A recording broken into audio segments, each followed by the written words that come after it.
Bonjour à tous, j'espère que vous allez bien. Je fais juste une petite vidéo ici pour vous présenter mon compte titre à la BRVM. Parce que jusqu'ici, beaucoup pensent qu'il faut les millions pour investir à la BRVM. C'est très faux. Même avec moins de 20 000, il est possible d'investir à la BRVM. C'est vrai que ça dépend du courtier. Chez mon courtier, le minimum, c'est 20 000. Mon courtier, c'est, bof, pas de publicité. Mais sachez bien que investir à la BRVM n'est pas compliqué. Regardez le prix des actions, ou du moins le coût des actions. Regardons ici, là, c'est la liste des actions. Là, nous avons ici les obligations. Là, vous avez les obligations. L'État du Burkina, l'État du Sénégal, l'État de Côte d'Ivoire. Donc, ça, c'est les obligations que les États émettent à la BRVM. Vous comprenez donc que même l'État vient à la bourse pour chercher le financement des projets. L'État envoie des obligations. Et voilà le taux de rémunération. Voilà le taux d'intérêt, en fait.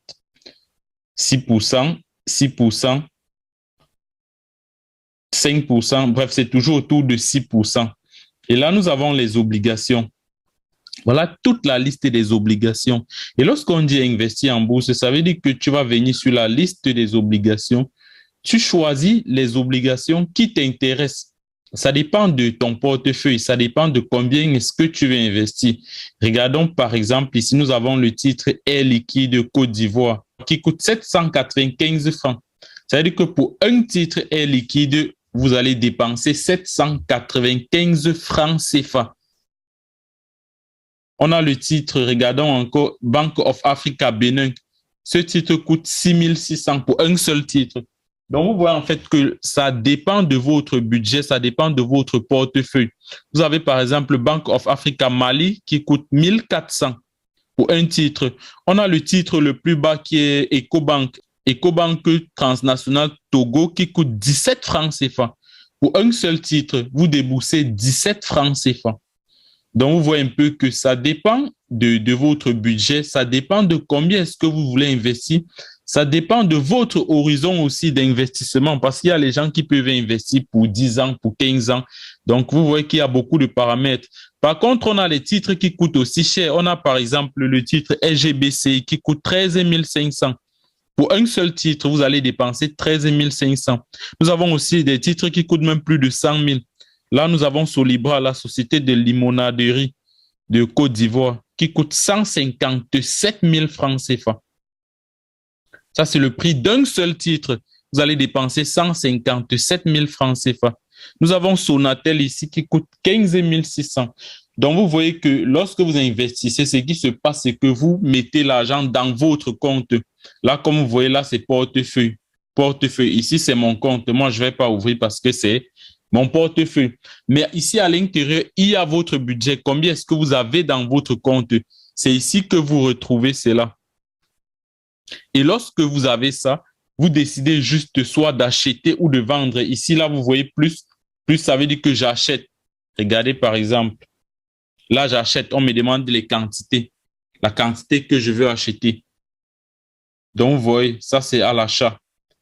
Dès que je mets la quantité, je vais valider ici. Et là, vous voyez, le moins que vous voyez là, c'est la vente. Donc, vous voyez, en fait, c'est comme ça que ça fonctionne.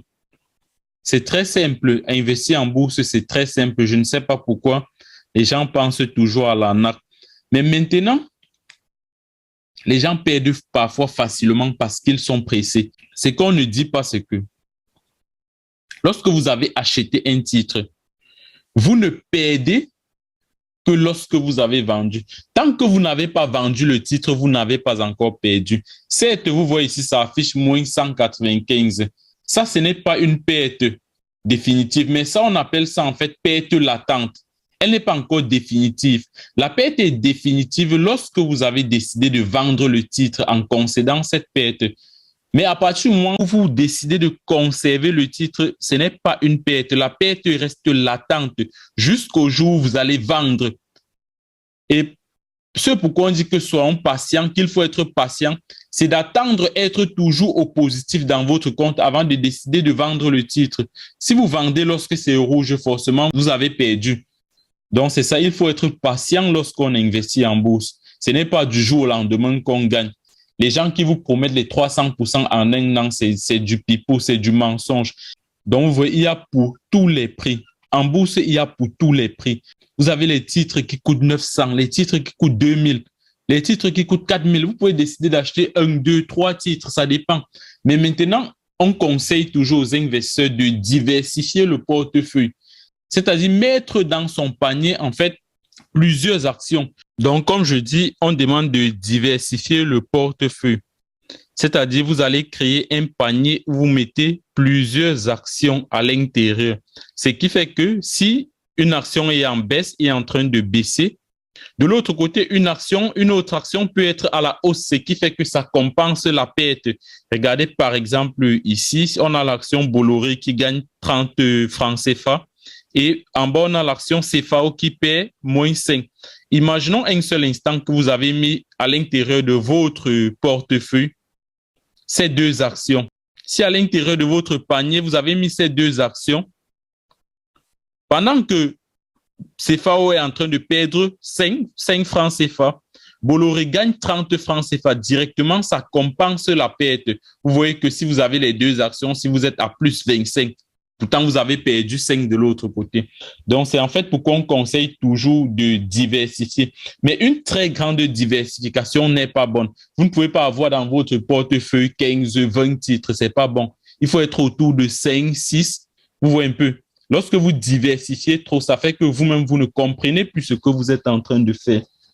Donc là, vous voyez, ça c'est chez mon broker. Ça, ce n'est pas le compte BRVM, mais ça, c'est le compte de mon broker, en fait. Ça, c'est le courtier, donc l'intermédiaire. C'est celui-ci qui me met en contact avec la BRVM. Donc, du coup, je ne suis pas en contact direct avec la BRVM, mais je suis en contact avec ce qu'on appelle le courtier. Je passe mes ordres chez le courtier et c'est lui qui envoie mes ordres à la BRVM pour qu'elles soient exécutées. Donc, c'est en fait comme ça que ça se passe. Je vais faire une bonne vidéo où je vais expliquer clairement point par point, comment est-ce que j'ai pu créer ce compte étant loin de la Côte d'Ivoire? Parce que là, je ne suis pas en Côte d'Ivoire, mais mon broker est en Côte d'Ivoire. Je vais vous expliquer ça plus clairement dans une vidéo bien détaillée, étape par étape. Donc, pour ceux qui veulent créer les comptes, vous allez trouver, je vais faire une vidéo, vous allez trouver cette vidéo-là. Donc, vous voyez que selon mon broker, il faut 20 000. Avec 20 000, vous ouvrez le compte. Déjà, même avec 0 francs CFA, vous ouvrez le compte. Mais pour que votre compte soit actif, il faut déposer un minimum de 20 000 francs CFA. Et lorsque vous avez déposé ce minimum, votre compte est actif. Vous pouvez passer les ordres d'achat. Vous pouvez commencer à investir en bourse, c'est-à-dire miser sur les actions pour le futur. Et généralement, à la BRVM, il n'est pas évident de faire du trading. Moi, je suis trader. Mais ici, c'est plus l'investissement, c'est plus le moyen long terme qu'on fait ici. C'est pas vraiment évident de faire du trading. Il y a quelqu'un qui m'a posé une question à savoir, est-ce qu'il est possible de faire du day trading? Moi, je dirais que c'est possible, mais c'est pas évident. Je crois qu'il faut avoir un très grand capital pour faire du day trading. C'est-à-dire, vous allez passer le temps à acheter au marché, au prix du marché. Sinon, lorsque vous passez l'ordre, parfois l'ordre peut passer après une journée. Ce qui fait que ce n'est pas évident de faire du day trading. Mais si vous avez un bon capital et que vous tradez au prix du marché, c'est possible de faire du day trading, mais pas évident. Je ne conseille vraiment pas. C'est mieux de rester focus sur l'investissement à moyen ou long terme ici à la BRVM, en attendant que le marché soit encore un peu plus mouvementé. Et c'est ça notre but. Lorsque je fais des vidéos, c'est pour attirer les gens, c'est pour amener les gens à investir plutôt dans nos marchés, à investir à la BRVM. C'est ça mon but en fait. Et lorsque le marché va être un peu courtisé, lorsque le marché va être un peu plus attractif, on pourra faire du trading, du day trading, du scalping même. Ça va être possible avec le temps, pas maintenant. Maintenant, c'est pas encore possible parce que ça stagne vraiment. C'est pas trop ça. C'est pas évident. Donc, je vais arrêter là. Je vais faire une vidéo bien précise où j'explique comment est-ce que vous pouvez ouvrir les comptes à la BRVM. Pour ceux qui ne se sont pas abonnés, je vous exhorte à vous abonner, likez et laissez toujours vos avis en commentaire. Si vous avez des questions, n'hésitez pas à poser. Je vais répondre, je vais prendre ce malin plaisir de répondre à vos questions.